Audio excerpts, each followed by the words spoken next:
Welcome to the Bookish Spell, your cozy corner for all things bookish. I'm Angie, your host, and each week I'll be diving into the magical world of books, sharing reviews, author interviews, and so much more. New episodes drop every Wednesday, so grab a cup of coffee and get ready to turn the page with me. Hi. Oh, hello, Glorya. Welcome in. How are you? Good. How are you? Doing good, thank you. Good. I'm glad to finally get to chat with you today. Nice to formally meet you. Yes, definitely. All right, my friend. Start off by telling us a little bit about your book. Let us know the title, where we can buy it at, and what kind is it. All right, so my book is this one. It's A Soul's Journey Home. It is a book of poetry. It's available on Amazon, and I also sell signed copies on my TikTok shop on High Moon Publishing. Mm. The poetry is all based off of my life, so it's work that I've written about things that I've went through, trauma, domestic violence, love, things of that nature. Pretty much anything that you go through in life is in this book. But yeah, this was a labor of love, and it was actually not a book I was intending on publishing, but it ended up being my first book, and I'm really proud of it. Amazing. Well, that's what I was going to ask you is what inspired you to write poetry? Is it just what you've been through? Poetry is wild. It's something I've always used as a form of escape, just to be able to get through things that. And so I started collecting some that I was writing and decided, you know what, this makes a great book. And I thought it would be helpful for people who have maybe gone through similar situations. A lot of the stuff in the book are of things that people don't talk about, losing a child, SA, domestic violence, those types of things. Right. So there's a lot of hard-hitting stuff in there. And I thought that if I can take my pain and help somebody else in some form, then it would have all been worth it. Beautiful. Well, congratulations. Thank you. How would you describe your poetry in 3 words? Raw, honest, and growth. Beautiful. It's amazing. Have you always wanted to be a writer, or this is just something that? Yeah, I have. It's my dream job, like most writers, I think. Well, so how did you figure out? I'm very curious because I'm sure you wanted to be a writer to write some sort of story. Well, essentially, I mean, your poetry is your story, I guess you can say. But how did you come up with or decide to write? I'm going to write this book of poetry versus. I actually was working on a completely different project, which I'm still working on. That it's actually coming out next year in 2025, around Dia de los Muertos. I was working on that book, and while I was working on that book, I kept getting sidetracked and distracted because of things that were happening in my personal life. And so I started writing poetry in order to get those feelings out so that I can refocus on the book I actually wanted to write. So it was my form of releasing all of that tension and all of the heartache and just pretty much everything that has happened in my life that kind of came to this tower moment. And I figured, well, it's written. I might as well put this out as well. I might as well use that trauma and that hurt to get into the field of writing and to become an author while still working on my other projects that I hope to have released soon. Beautiful. So that's not the first time I've heard something like this. I feel like it's a little bit of a theme I'm noticing. A lot of authors, they're working on one project, but during that process, they completely figure out or discover something else that they want to do or create, and everything just flows really quickly. So I feel like their gateway of writing their first initial book is always is the gateway to allowing all those thoughts or ideas to kind of flood through. It is amazing how it's unique to me that I'm noticing that with a lot of authors. You're not the first person to tell me hey, I'm working on this project. but what got my foot in the door was the one I created while working on this one, you know? It's pretty Yeah, amazing. It's exactly. really amazing. Super amazing. I had a question for you, but now I lost where. Oh, I want to know what is one of your favorite poems in your book, or maybe the one that's most personal to you? Oh, that's hard because they are all really personal.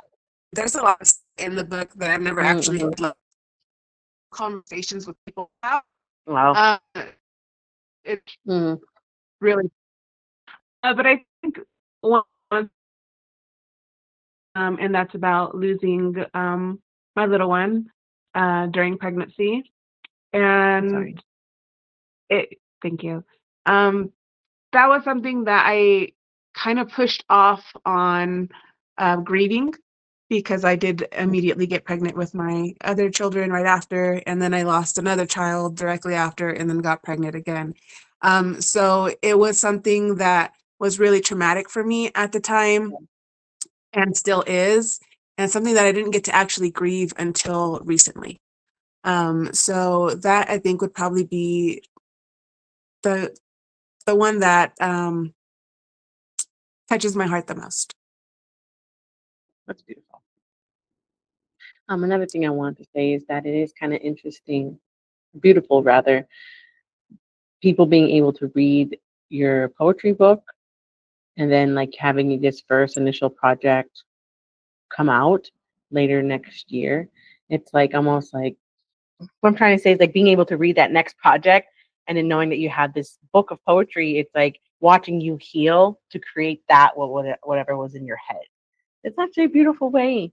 Um, I feel like to get your first like idea or whatever this book that you're wanting to write, it is kind of interesting to watch that healing process. Yeah, and that's Mm. definitely what this first book was for me, was a process of healing just all life's traumas. And it's something Beautiful. that we all go through, we all have those things that we deal with and have to learn how to live with. And this book definitely helped that. Mm-hmm. Are you self-published or did you have your poetry book traditionally published? But I did have it published myself. And Mm. I go back and forth if I want to try to get traditionally published later. Sometimes I think I do, and then sometimes I don't. So I haven't figured that out yet. That seems to be the answer for a lot of people, but that's just because you get more flexibility and freedom, Yeah, I publishing really yourself. enjoy the freedom of being able to decide exactly how the book is going to be Yeah, written, how the editing goes, what pictures go into the book. I like having that control. And I don't know that I want to relinquish that. But the idea of being traditionally published also sounds cool. So, yeah, it's a give and yeah. take. When the timing is right. If it happens, it happens. There you go.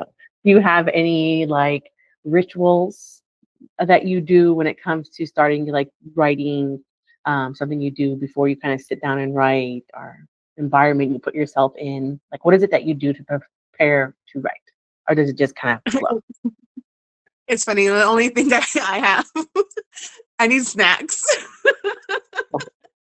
I eat every time I write. That's probably not a good thing, but I always have to have like a plethora of snacks around me so that I don't get distracted. Otherwise, I'll get up and be Yeah. like, I'm thirsty, or I want something sweet or something salty. So I'll always have food around me, a whole bunch of variety, just so that I have something to eat while I'm writing. But that's just, like the only thing I really need when writing.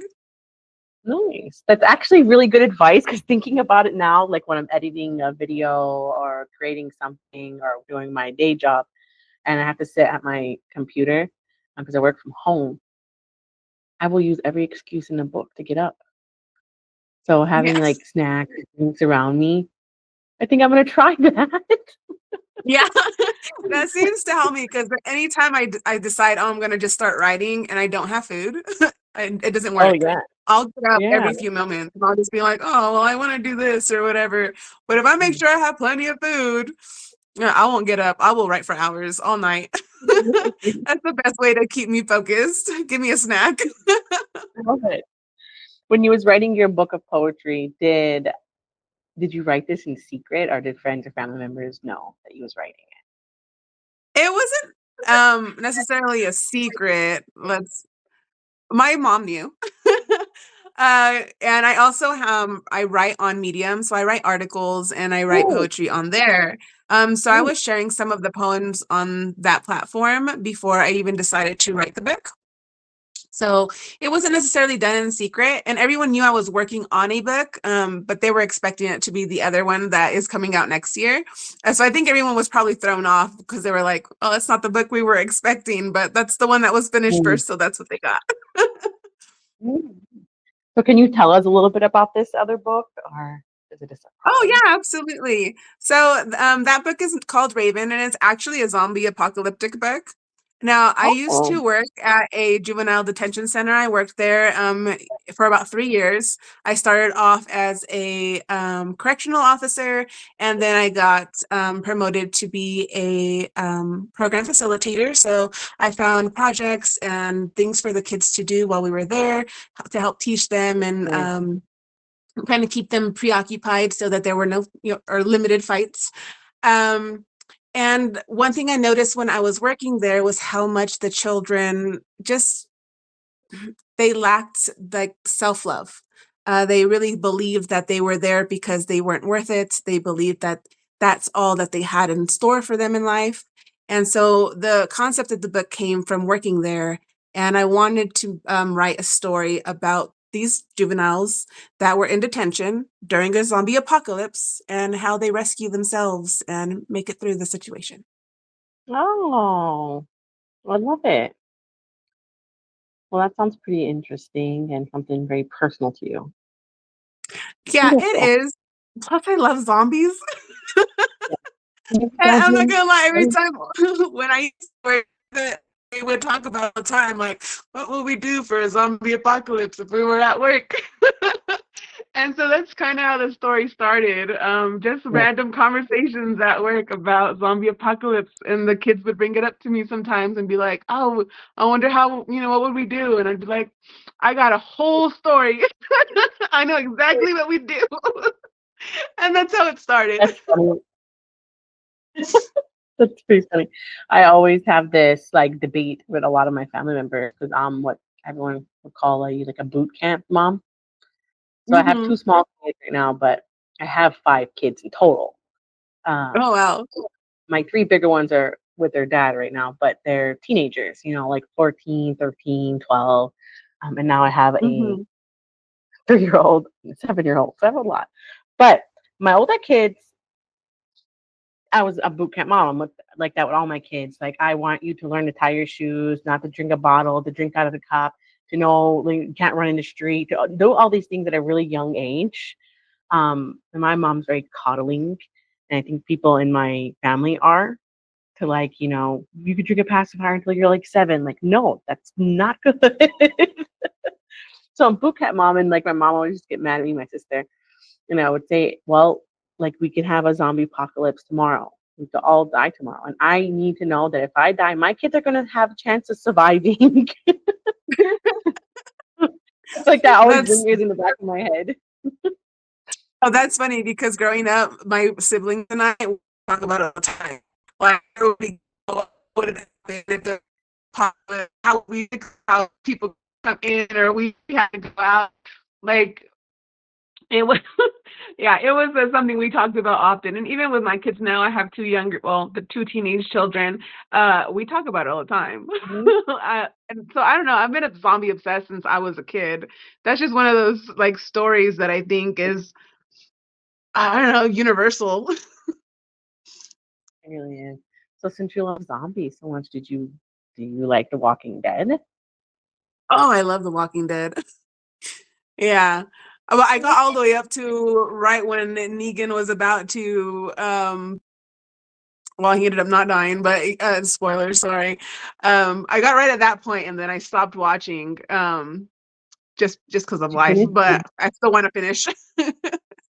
So you never finished it? No, I never finished it. I Yes. Well, I know. have to finish it. I have to finish it, but The Walking Dead kind of was like Grey's Anatomy for me. there was so many seasons. It got so dragged out that it wasn't fun to watch anymore, but you're just so invested in it that you just wanted to watch it till the end. So I don't feel Yeah. like you're really missing out on much, but like I feel like, the first like 3 seasons were the best seasons. And then really after that it was kind of, it's like, okay, I what's know. gonna happen? I got a little mad at the writing when Negan wasn't killed off. I was like, Yeah. really, Rick? Really?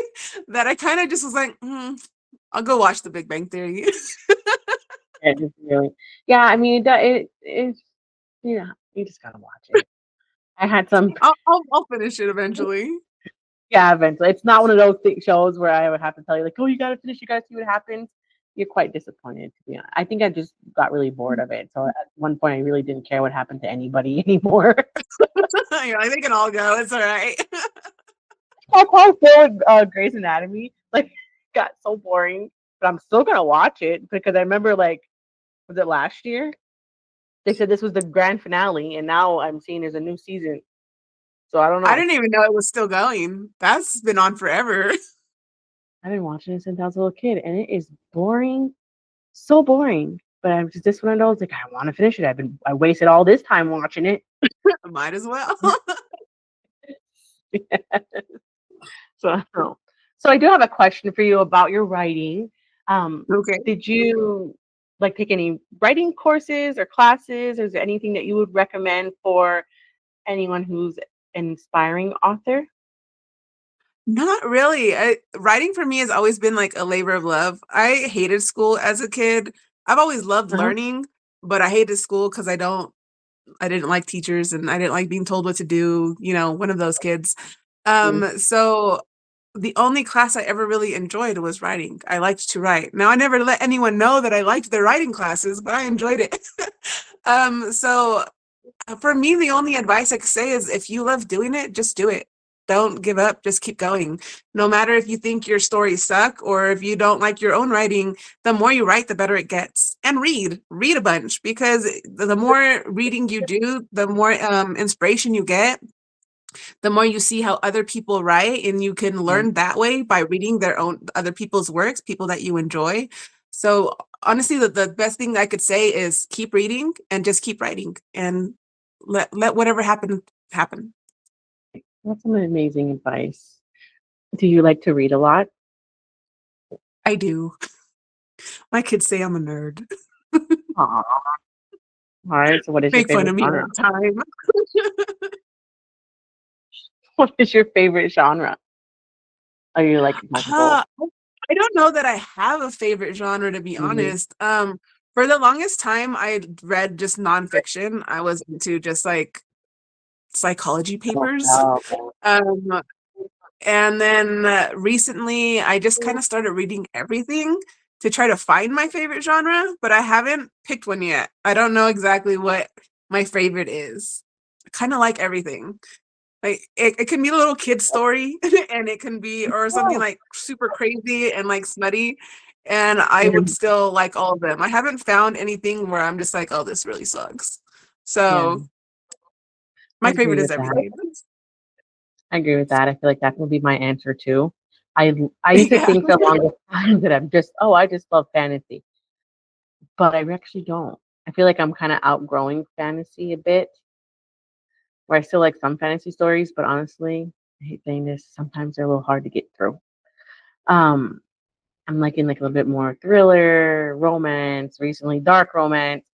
But then like I came to terms like I think I just like all genres. I think I just like reading words in general, because when I read a book, okay, yeah, exactly.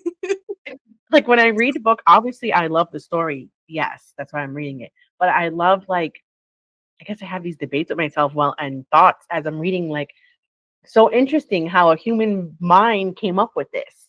Like I'm more passionate about the writer who wrote this book. Like it's huge for me. I don't know. Exactly.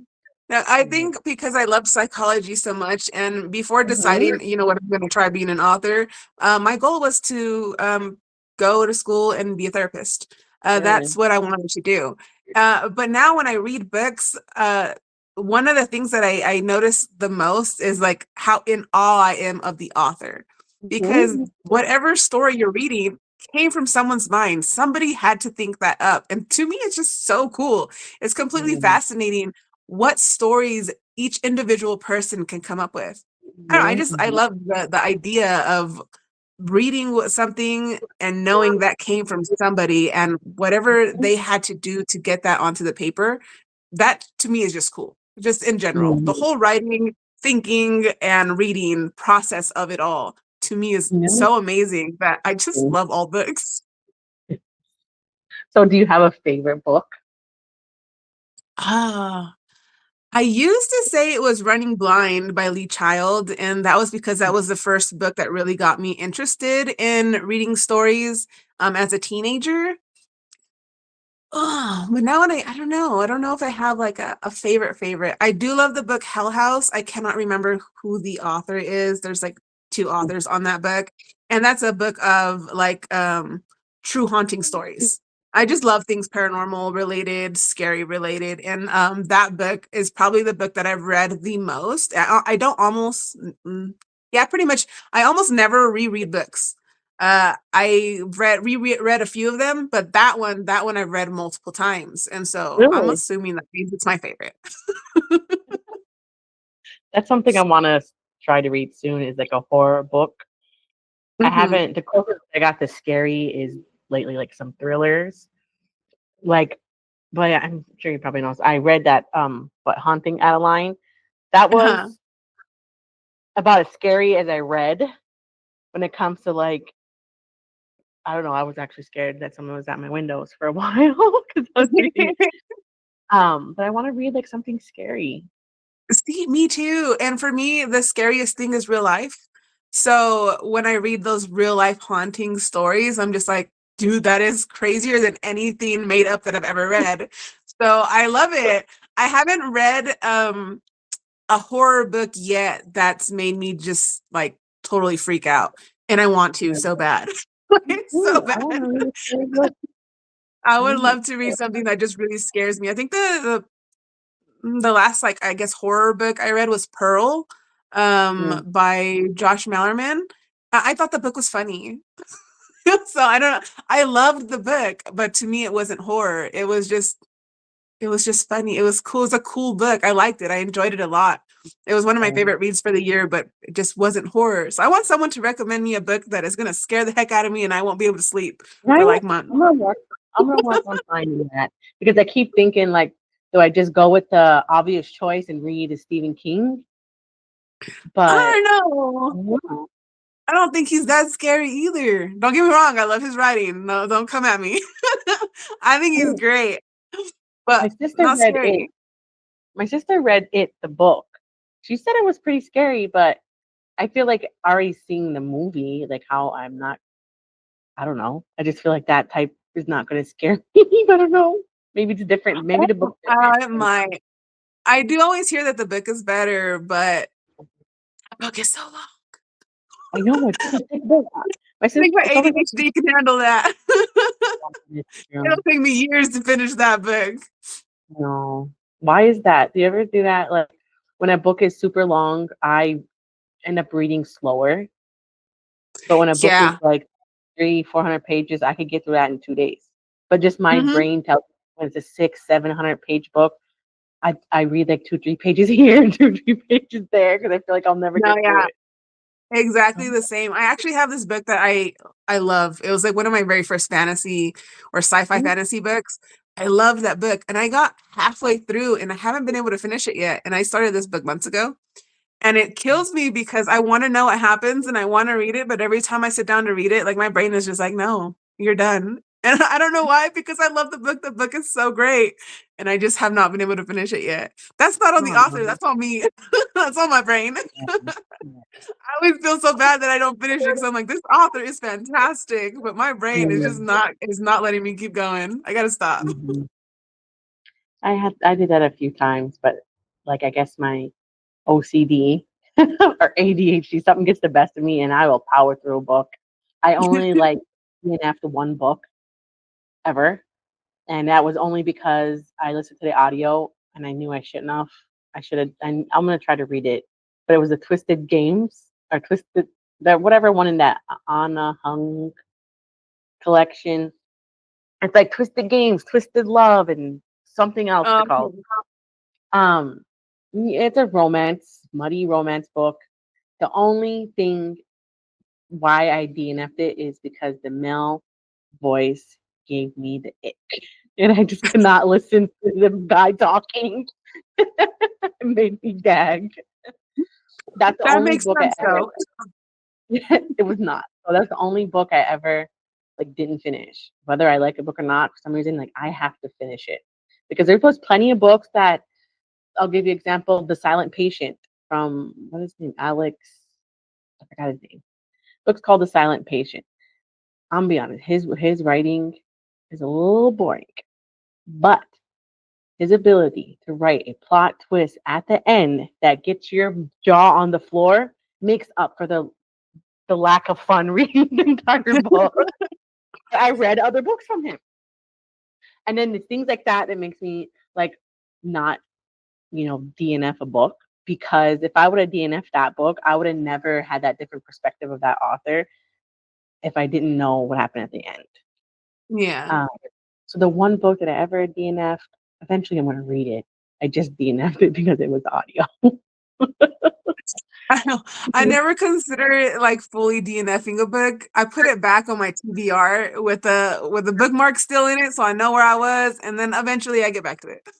But it takes me a long time to get back to it. I haven't actually DNF'd a book yet, where I'm no, for sure, 100% not going to finish it yet. Mm-hmm. But I don't know. It might happen one day. Maybe as I become a more seasoned reader and know exactly what I like and don't like. I don't know. But I just my brain cannot. I will think about that book for days and weeks and months to come. If I don't finish it, I'm going to feel like it's a task that I didn't complete. So crazy. Makes sense. Mm-hmm. So was Pearl your favorite book this year to read, or what is your favorite read? Ooh, I have a few. I really loved an ARC read that I did, or an alpha read, and that was ODM. Mm-hmm. And that was my first dark romance. And so I don't know if it's because I wasn't I've never read a dark romance before, that I just was so captivating to me. I was just oh my God, this is amazing. Where has this been? So I really love that one. So that's definitely up there. And then there was the Auschwitz Photographer, which was based on the Holocaust. And that was a really tough read, but I love history. So that's obviously up there for me. The story itself was hard to read sometimes, but it was written really well, and it was really interesting to see the perspective of somebody who was in an internment camp. And the Holocaust is just one of those things that I've always had an interest in since I was a kid. So that book's way up there for me. That's probably one of the best books I've read all year. But those two books, I think, are the ones I think of the most, or the ones that I continually think of since reading. I'm gonna have to check out that one about the Holocaust. That's something I'm always was interested in too. Yeah, it's a really good read, and it actually at the end of the book tells you what happened to the people who were in the story, because the story is written about real life, and so it tells you exactly what happened, who who goes to jail, who doesn't. It tells you who died, who didn't. And that for me was I don't know, it hit me totally different, because you wonder every time you read a story like that, what happened? And you actually get to find out the real life events of what happened. And for me, that was just crazy. Wow. And it really just even now, it's still, I haven't done my review on the book yet, because I'm so in awe of the book that I don't know how to give it a review that it deserves. So I've waited a good 2 weeks, and I'll probably wait another 2 weeks before I figure it out, because I want to make sure that I give it the justice that it deserves. Because that book, wow, just wow. I'm gonna have to read that. Yeah, definite recommend. Nice, thank you. I'm gonna check that one out. Have you ever read about Hitler and what he done? I know I have, but not books, more like I when I was a kid, I used to love the History Channel. And so I would go like on the history website and stuff like that. And I would read that kind of stuff, or I would read bits about history just from like searching the web because this is stuff I found it fun. I get made fun of, but for me it was fun. But that was my first actual book about the Holocaust that I sat down and read. And so maybe that's why it was so captivating for me. But yeah, I've always liked to look up stuff like that and read articles about it. But that was my very first book about it. And so I know a lot about his history, but I've never read one of the books, mainly because they get me so mad. He gets me mad. I don't think I can handle reading the book, but there was this website that lists every one of his experiments that he tried on people. So essentially, what he was doing, and I feel like not many people know this, essentially his goal was to create a indestructible army. So he got all these people that he ended up killing because he was running tests on them. So there's one that kind of, I don't know, it always stands out to me because it's so inhumane. He put a group of, I forgot what they were. I mean, he put them on a boat, people. He put them on a boat essentially to be his army or whatever, his men. He put them on a boat with no food, no water, on the salty seas. With the only thing that they had to survive is he made them inject themselves with sea water, like ocean water. Because he wanted to see if he could create an indestructible army that can last underwater with just salt water. No food, no purified water, nothing. Like, it's so... It makes you think about where that, I mean, obviously his mind was not in a good place. But even fish need food. They don't just live on the water. How did he think that was going to work? He didn't care. He crazy. wanted to test it out because he wanted to be a type of person, like he found something that he wanted an indestructible army. I mean, that's why he had all the kids from the Holocaust. He wanted to groom them to be pure German, so he could have like this purity of the land and these indestructible people, and groom them to only fight for Germany. And it's actually really messed up.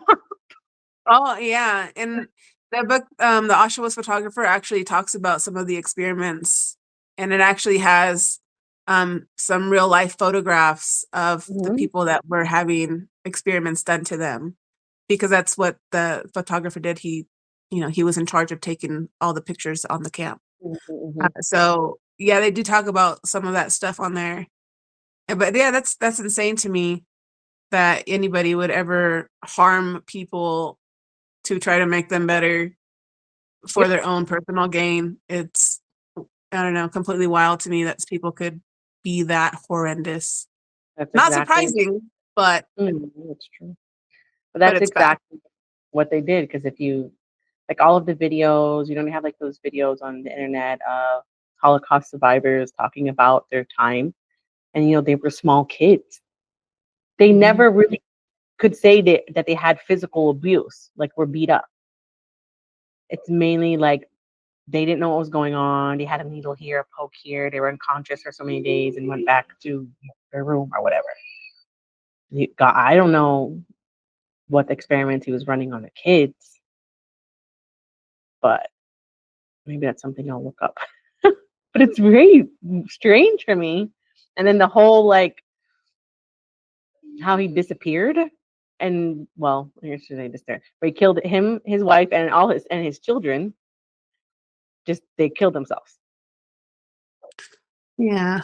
Although there was that one show where what was it, Finding Hitler, where they said that it wasn't actually him who killed himself and that he had went to South America or something like that. I don't know how much of all that is true, but I hope it's not true. I really hope he does. Like, the thought that he would have lived out the rest of his life infuriates me. I really hope that he did meet his end. You have to look at it from this perspective. He probably did live out his life, I believe, because was a very super extremely selfish man. I don't think his plan B would be just to end him and his family's life. He would I don't he would think so kill his wife either. and children, no problem. I could see him doing that, sacrificing his wife and his children. But I feel that his death was fake. I do. Because you look into the mind and like reading all this stuff that he did, I can't see any other way than him just faking his death. There's no way. I think he Yeah, did. and I'm sure back then it was easier to do than it would be now. Get social security card, birth certificate, the whole new identity. Probably wasn't that hard for him. Because Yeah, I mean, and they did really. falsify documents, so it would have been really easy for him to falsify his his own new documents. Mm-hmm. Just when But you I'm read still about, hoping that he died. I don't know that he did, but I hope he did. there's a possibility that he's dead now, but I don't. That's think not he good is. enough. No. Oh, it's quite a traumatizing story for me. Yeah, it really is. It is. That whole situation is horrific. Mm-hmm. No, it is. So do you have any hobbies that you like to do outside of writing? I got a bunch. Yeah. I love gardening. I did homesteading for a long time. I love canning, which I haven't done in forever. I love cooking and baking. I love sewing. I used to make purses and sell them. Um, Girl. and then, of course, like the whole spending time with your family, and I got like a million dogs, like all that stuff. So I like to do everything. I love to draw and color, and I love art and making things. So I do everything. A Nice. little bit of everything. Can you tell me a little bit about the homestead? That's like me and my Oh, sister's sure. goal. Okay, so I used to live in California, and we lived up in the foothills, and we had a little homestead there. And we had a pretty large garden, two of them actually. Um, we probably had between 50 to 100-ish plants every single year. We would grow maybe 40 to 50% of our own food. I'd still have to go to the grocery store because I'm not going to make my own wheat. But Mm. but yeah, we would grow a lot of our own food. I did a lot of canning, so we would preserve food throughout the year. It was really a nice time. I was able to teach my kids that, how to grow things and how to take care of animals. We had chickens and rabbits, and Wow. at one point we had like 36 rabbits. They were meat rabbits, poor babies, but I mean, Oh, they weren't there. Aw. they were. Yeah. But I learned how to, butcher my own meat and how to do all that stuff. And it's a nice life when you have, someone to be there to help you with it, because doing it on your own is not very easy. I wish I could do it now, but I don't have the time for it. But I would love to have that again, to be able to be like my own little homestead. I do live on a little ranch, so I would like to get chickens again and add to my gardening area. Right now we have like a little vineyard and some fruit trees. So I would like to have a large garden at some point. Start all over. Love it. Yeah, I actually love that life. I hope to live that lifestyle one day. That's like me and my It's sister's great. goal. Yeah, no, I definitely recommend it if you have the land and the time to put into your property. The I time is don't. the hardest thing, it's that Oh, time. really? 'Cause it's like a full-time job, making Right. sure your garden is set, your animals are taken care of, having to, just cook nonstop because you're freezing things and baking things and canning things. But I used to love it. Like I used to have all kinds of desserts in my freezer because I would do like a baking day, and so I had like cheesecake and muffins and just all kinds of stuff. And I would have like an entire month of menu so that everyone knew what we were eating every single day, breakfast, lunch, dinner. Yeah. I used to love doing all that stuff, but I had more time. I was a stay-at-home mom at the time, so Yeah. it was something that I was able to do, and now I'm Mhm, not. mhm. Well, that's so But cute. one day I'll get back to it.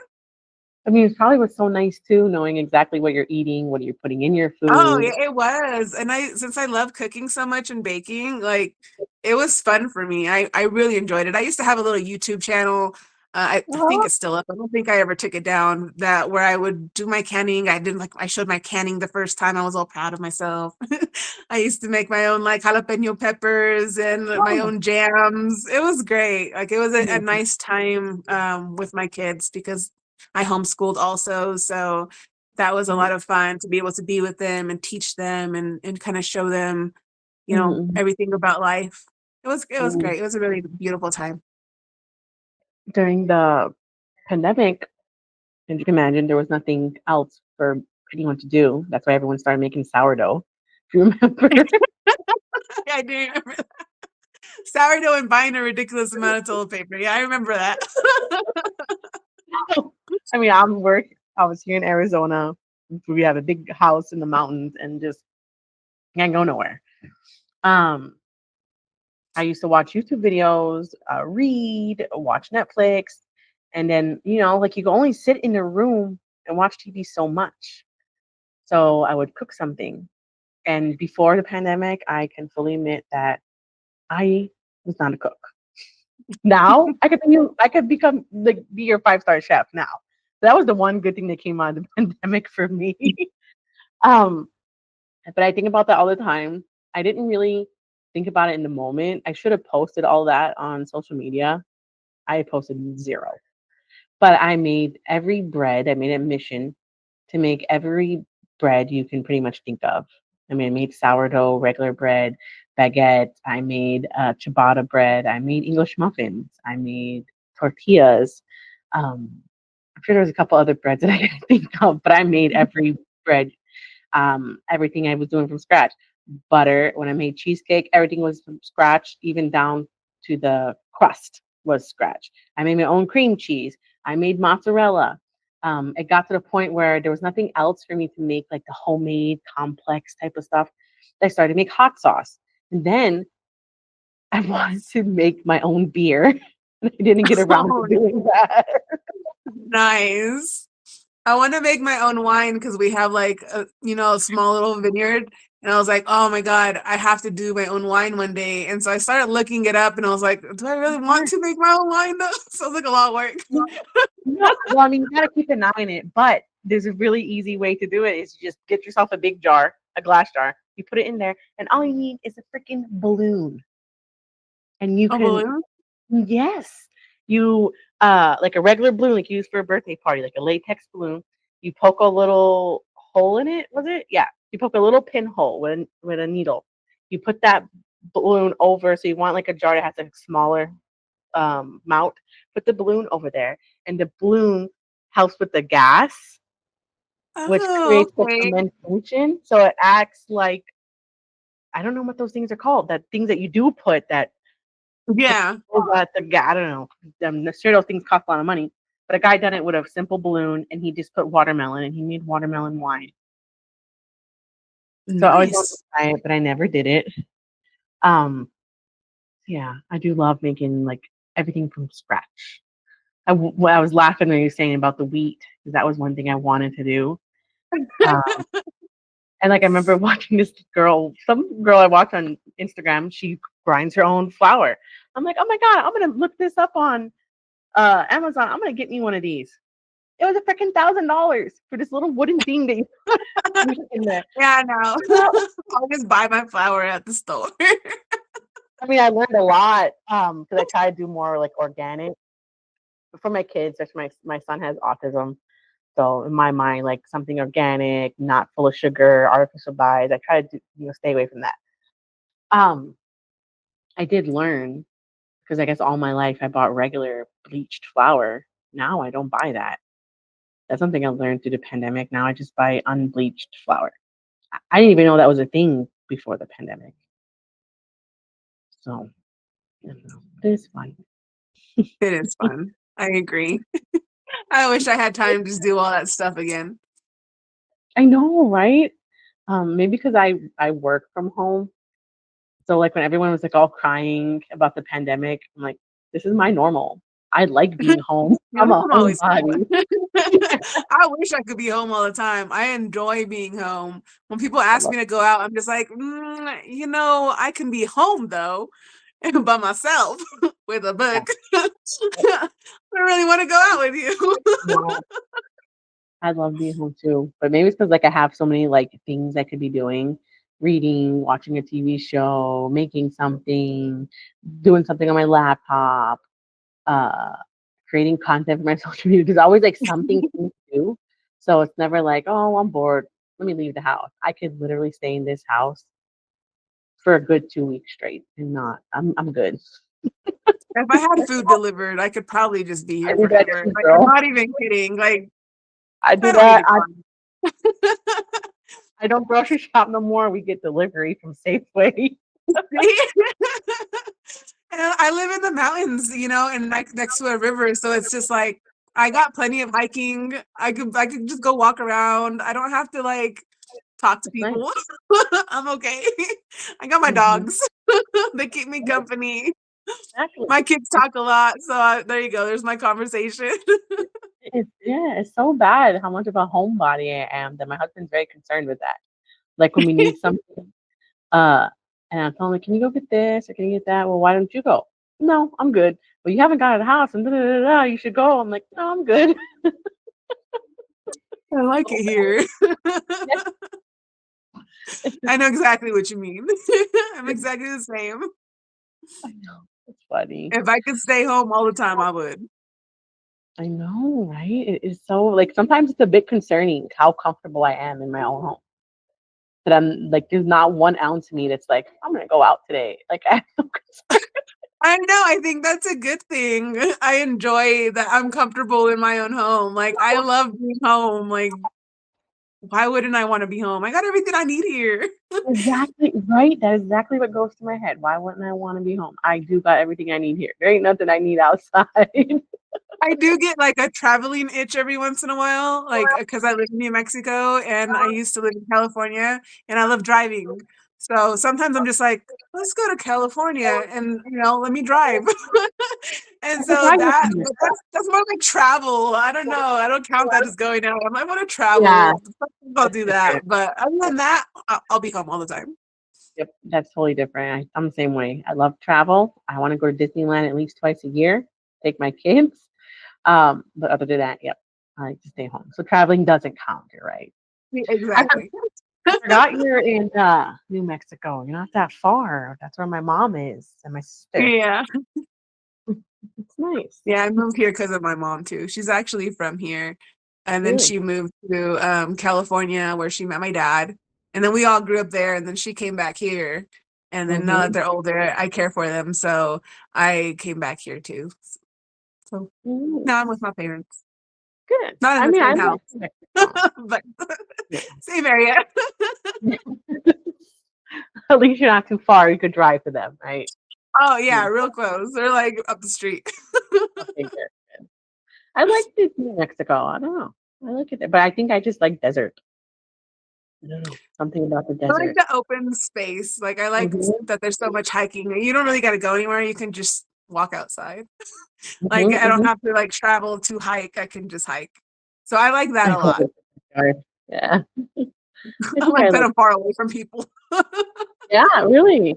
I don't know. Is there something about the flat lands? I guess right. It's just so like calming for me. I don't know. Just Feels like relaxing. That. yeah. I always tell people like the desert, especially here in Phoenix, that if they ever been to Florida and that vacation vibe you get when you like in Orlando.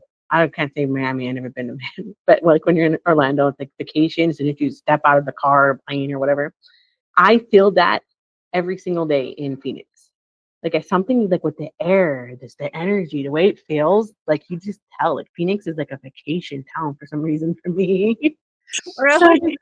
Only person I've ever met that actually is like happy to be in Arizona. know. I don't know what it is, but I love Arizona. My sister lived there and she was like, I'm leaving. I'm out. She went back to California. I guess it depends where you live. I don't spend much time in actually like the downtown Phoenix. That's no. But like the whole like the Glendale area, Scottsdale, those are nice. And I like being in those parts. So I know the downtown Phoenix is not as ugly. It's not. I don't know. And maybe because I'm always in the outskirts too. I like just being in the desert, which is weird because I lived in Seattle for the last 4 years. So it's a huge difference from a desert to a giant rainforest, you know? Yeah. No, I heard Seattle was really pretty. I've always wanted to go there. It's beautiful. It really is beautiful. There's so much to do. Like you can be a tourist in your own town every single day. So it is really nice. But it's hard to live there with kids. So It's hard to live almost anywhere with kids. I guess that's true. I guess so. It was hard because I have my two small ones, and then we were like living in a small downtown.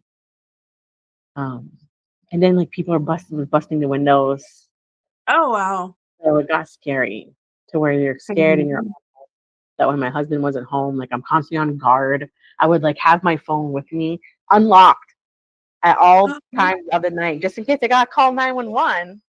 Oh no, that's horrible. Yeah, it was scary. We used to take turns sleeping in shifts. Like you had people like do their drugs right in front of our door, literally in front of the door. Like I'm thinking that they're hiding from the rain, and like this guy was there for like a long time, probably about over an hour. And I'm like, why is he still there? So I go and like open the window. He has like his briefcase, with all his drugs and stuff, and he's like shooting needles and busting glass. I don't know why he had to break the glass, but like whatever he was doing. And like you called the police, and they're like, well, at least he cleaned up his mess. I'm like, okay, thank you. It's scary. So that's what I mean. Like, it's hard living there with kids, at least for me, because like the outside freaks me out. There's so much drugs on the street that the city was suing. People were suing the city because their dogs were dying from taking them for a walk and then eating something off the street and dying because it was like whatever that's called, fentanyl. Yeah.